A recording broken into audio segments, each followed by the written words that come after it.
அம்பானிக்கு சம்பளம் கிடையாதாங்க. என்ன சொல்கிறேன் அப்படின்னு கேட்குறீங்களா? முகேஷ் அம்பானி இருந்துக்கிட்டு தனக்கு தானே சம்பளம் வாங்கக்கூடாது அப்படின்னு சொல்லிட்டு டிசைட் பண்ணிட்டாராம். எதனால அப்படின்னு கேட்டிங்கன்னா 2020 கோவிட் வந்துச்சுல்ல, அந்த சமயத்தில் நம்ம நாட்டுடைய பொருளாதார சூழ்நிலையெல்லாம் கருத்தில் கொண்டு நம்மளுக்குன்னு வந்து சம்பளம் வாங்கக்கூடாது அப்படின்னு சொல்லிட்டு அவர் டிசைட் பண்ணி தொடர்ந்து 6 வருஷமாக இந்த வருஷம் வரைக்கும் அவர் தனக்கு தானேன்னு 10 பைசா கூட சம்பளம் வாங்கினதே இல்லை அப்படின்னு சொல்லிட்டு நிறைய நியூஸ் ஆர்டிகல்ஸ்லாம் இப்போ போட்டுட்ருக்காங்க. எனக்கு சீரியஸாக என்ன சொல்கிறதுன்னு தெரில. இதை பார்த்தா ஒரு விதத்தில் சிரிக்க தாங்க தோணுது சத்தியமாக.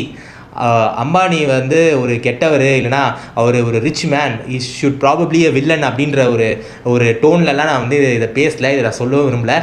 But he is one of the richest man in the world and Asia's richest man. ஓகேவா?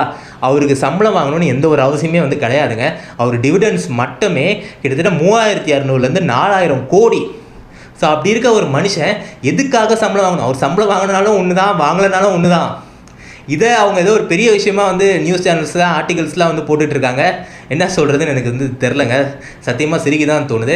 ஈவன் சரி, அவர் எவ்வளோ சம்பளம் வாங்கியிருந்தார் தெரியுமா? இதுக்கு முன்னாடி, இந்த கோவிடுக்கு முன்னாடி ஒரு வருஷத்துக்கு 15 கோடி தான் எனக்கு சம்பளம்னு வந்து போட்டிருக்காருங்க. 15 கோடி தான்.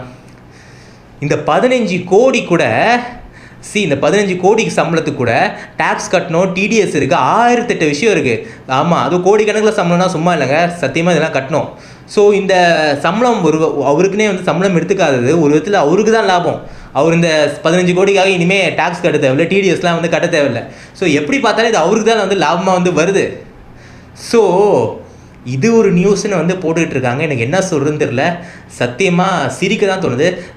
அம்பானி நிச்சயமாக நான் சொல்கிறேன், இந்த ரிலையன்ஸ் மூலமாக நிறைய பிஸ்னஸ்லாம் வந்து நடத்தியிருக்காரு, நிறைய புது புது இனோவேஷன்ஸ்லாம் வந்து கொண்டு வந்திருக்காரு. அதை மாற்றுக்கிறதே வந்து கிடையாது. அதை நான் வந்து பாராட்டுறேன். பட் இந்த ஒரு விஷயத்தை வந்து எதுக்காக இவங்க இந்த மாதிரி போட்டு இந்த நியூஸ் ஆர்டிகல்ஸ்லாம் ஏதோ ஒரு சாக்ரிஃபைஸ் பண்ண மாதிரிலாம் வந்து போட்டுட்ருக்காங்க. எனக்கு என்ன சொல்கிறதுன்னு தெரில. சரி, நீங்கள் என்ன நினைக்கிறீங்க இதை பற்றி அப்படின்னு சொல்லி கமெண்ட் பண்ணுங்கள். நன்றி, வணக்கம்.